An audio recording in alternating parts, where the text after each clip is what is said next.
தாமிரபரணி ஆற்றின் வெள்ள அபாயங்களை அறிவியல் பூர்வமாக அந்த காலத்திலேயே நம் முன்னோர்கள் அறிந்து கொண்டார்கள் என்றால் நம்புவீர்களா?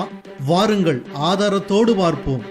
வெள்ள அபாயத்தை முன்னரே அறிவிக்கும் சங்குகள் மண்டபத்தை பற்றி உங்களில் எத்தனை பேருக்கு தெரியும்?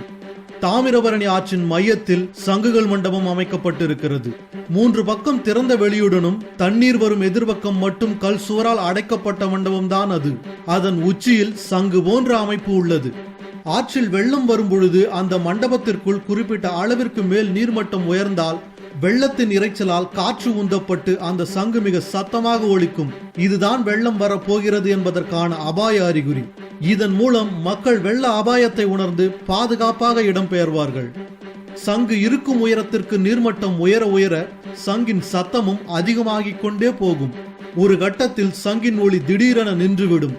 அப்படி நின்றுவிட்டால் சங்கு மட்டத்திற்கு நீர் வந்துவிட்டது என்றும் ஆற்றின் கரையை கடந்து ஊருக்குள் வெள்ளம் நுழைந்து விட்டது என்றும் அர்த்தம். நீர்மட்டம் குறையும் பொழுது மீண்டும் சங்கு ஒலிக்க துவங்கும். அப்பொழுது மக்கள் அபாய கட்டத்திலிருந்து அவர்கள் மீண்டு விட்டார்கள் என்றும் வெள்ளம் வடிய தொடங்குகிறது என்றும் தெரிந்து கொள்வார்கள். சங்கின் ஒளி கொஞ்சம் கொஞ்சமாக குறைந்து அடங்கிவிட்டால் அது வெள்ள அபாயம் நீங்கியது என்பதற்கான அறிகுறியாகும்.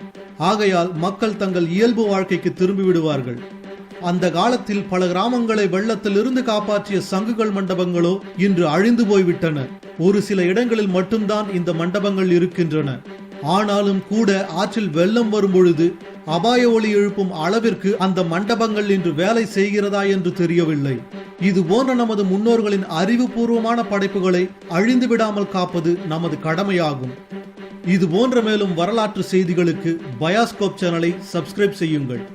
நன்றி, வணக்கம்.